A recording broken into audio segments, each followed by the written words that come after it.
The emergency alert started at 3 in the morning. Admiral Lisa Carter rolled out of bed when her communicator began screaming. She grabbed it with shaking hands, still half asleep. "What is it?" she asked. "Ma'am, you need to get to command right now," came the voice of Lieutenant Ben Sullivan. "We have a situation." Lisa threw on her uniform and ran to the command center. When she arrived, the room was buzzing with activity. Officers were running between stations, pointing at screens and talking in excited voices. "Report," Lisa said. Ben turned to her with wide eyes. "Admiral, we just received a transmission. It's from the USS Meridian." Lisa felt her heart stop. The Meridian had been missing for 15 years. Everyone assumed it was destroyed somewhere in deep space. The ship had left Earth with 200 crew members on an exploration mission. They were supposed to return after 5 years. "Are you sure?" Lisa asked. "Yes, ma'am. The signal is definitely from Captain Jake Morrison. He's requesting permission to dock at Luna Station." Lisa stared at the main screen. There, floating in space near the edge of their solar system, was a ship. But it didn't look like the Meridian she remembered. The vessel was 3 times larger than before. Its hull seemed to shimmer and change color as she watched. Strange patterns of light moved across its surface like living things. "My God," she whispered. "What happened to them?" The communication officer turned around. "Admiral Captain Morrison is requesting to speak with you directly. Put him through." The screen flickered and Jake Morrison's face appeared. Lisa gasped. The man she remembered had been young, maybe 35 years old. This Jake looked older, but not 15 years older. His hair was silver, and there were scars on his face she had never seen before. But his eyes were different. They seemed to glow with an inner light. "Hello, Lisa," Jake said with a smile. "It's good to see you again." "Jake, where have you been? We thought you were dead. What happened to your ship?" "It's a long story. We need to talk. All of us. I need to speak with Earth's leaders and the Galactic Council." Lisa noticed something strange in his voice. It sounded like multiple people were speaking at once, creating a strange echo effect. "Jake, how many people are on your ship?" "About 3,000.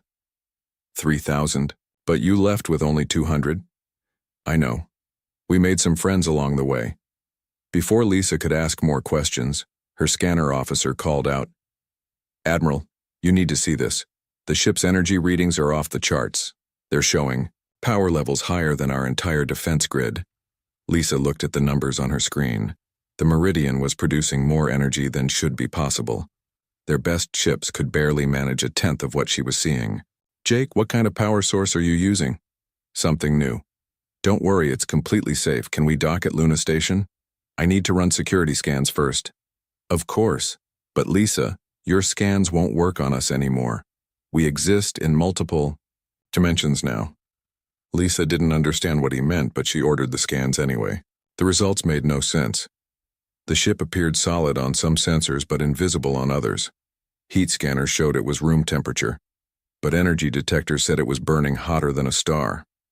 "This is impossible," Ben said, staring at his instruments. The Meridian began moving toward Luna Station. Lisa watched in amazement as the ship seemed to phase through their defensive barriers without setting off any alarms. It was like the shields didn't even know the ship was there. "How are they doing that?" someone asked. "I don't know," Lisa replied. As the ship got closer, more details became visible. The hull wasn't made of any metal Lisa recognized. It looked like it was carved from crystal, but it bent and flexed like living tissue. Sections of the ship seemed to be transparent, showing rooms inside that were bigger than should fit in the space available. "Admiral," the communication officer said, "I'm getting reports from around the galaxy. Every major government is asking about the ship. Word is spreading fast."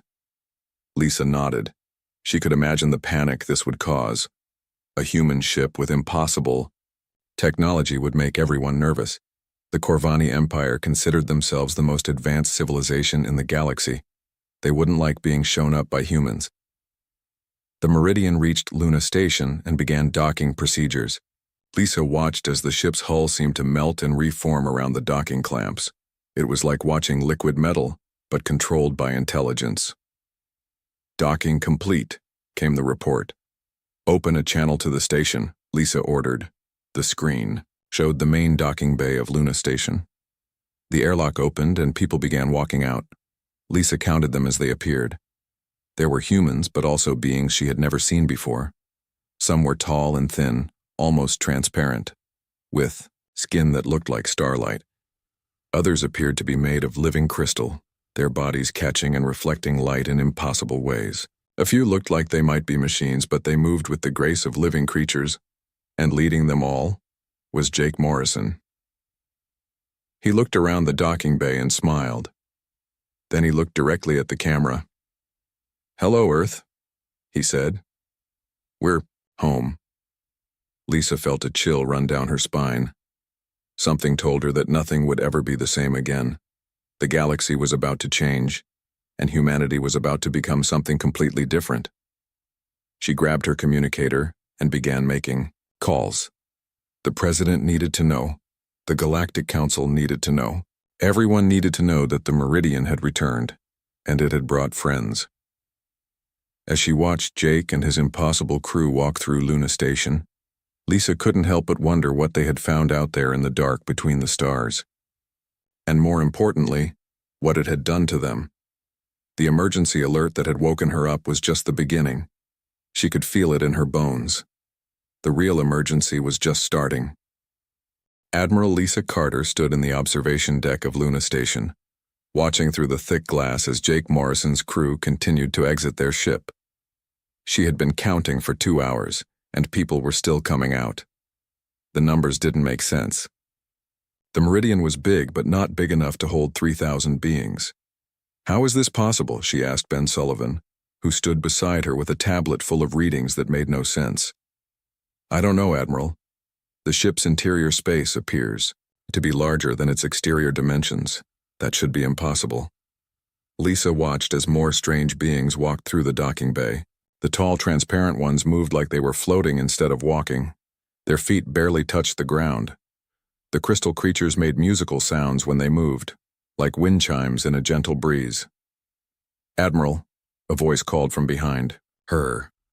Lisa turned to see Dr. Amy Brooks walking toward them, but this wasn't the Amy Brooks she remembered. 15 years ago, Amy had been the Meridian's medical officer. She was a small woman with brown hair and kind eyes. The person walking toward Lisa now looked like Amy, but everything about her was different. Amy's eyes glowed with a soft blue light. When she moved, Lisa could see through her for just a moment, as if she wasn't completely solid. And when Amy smiled, Lisa felt a strange warmth in her mind, like someone had just shared a happy memory with her. "Hello, Lisa," Amy said. "It's wonderful to see you again." "Amy, is that really you?" "Yes, though I'm quite different now." "We all are." Lisa studied Amy's face. "What happened to you out there?" "We learned things. Amazing things. Our minds expanded beyond what we thought was possible for humans." Ben stepped forward with his scanner. "Dr. Brooks, may I take some readings?" Amy laughed, and the sound was like music. "Of course, but your instruments won't understand what they're seeing." Ben ran his scanner over Amy. The device immediately started beeping in confusion. Numbers flashed on the screen that made no sense. According to the readings, Amy existed in 17 different dimensions at the same time. "This can't be right," Ben muttered.